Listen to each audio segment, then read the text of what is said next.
Hello, this is Dr. Durham. This is our partial edentulosum course video. This is on a Class 1 and Class 2 partial edentulosum case. We're going to look at preliminary impressions. We're going to use alginate as our material for a preliminary impression. We're using an oversized stock tray here, about 5 millimeters on either side. This is going to be a perforated metal sterilizable tray. Okay, I can try in a couple different until I get about that spacing on either side. Alginate impressions are used, probably the most common today for preliminary impressions. You can also use an alginate substitute, but these irreversible hydrocolloids, which are mostly often used in in offices, are very inexpensive and predictable. We just added a little vibration to the powder to air it up so it fits to the manufacturer's recommended instructions instead of being packed from shipping. We're going to put 4 scoops in, and I'm putting it into this bowl here. I've already pre-measured out my water, which I will be able to add to the powder. By adding the powder to the water, since the powder is lightweight, the water will push to the bottom and lift the powder up and help us triturate a little bit better. So, as for the one-sentence science, which could be on boards, it's good to know that basically we have a wet Play-Doh-like material called a sol. It's going to go from a solid rubbery state to a solid rubbery state called a gel.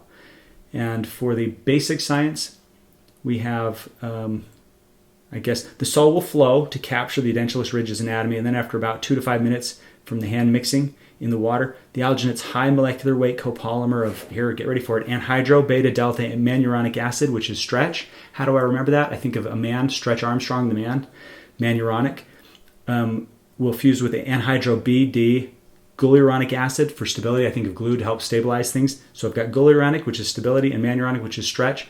And they will fuse with the calcium salts to make the rubbery gel impression. Here we're packing it in small little packets, dense packets.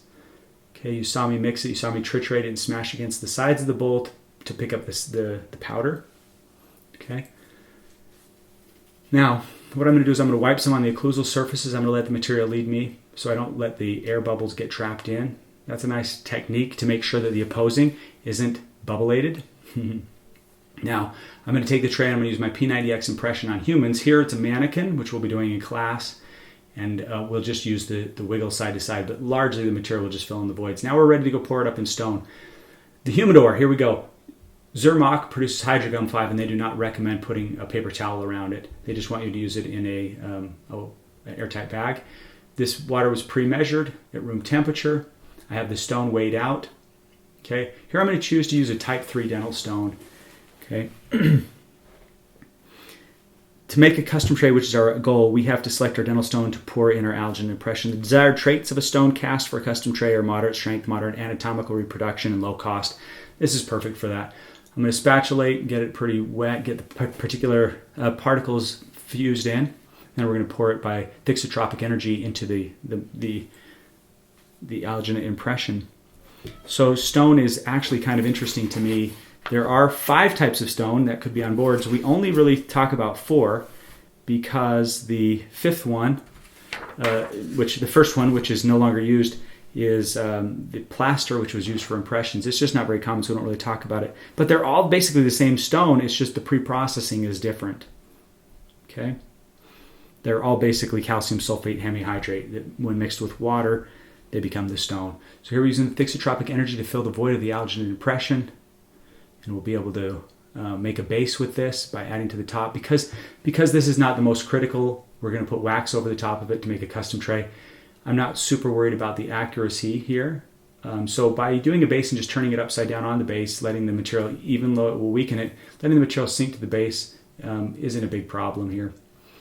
Because the custom tray isn't going to require a lot of strength. So it's a lot more efficient, and that's important to translate that to your patients. It will cost them less, and we can move healthcare forward and de-innovating the old things where perfection in the most nuanced things really need to be de-innovated for the sake of our patients to decrease healthcare costs.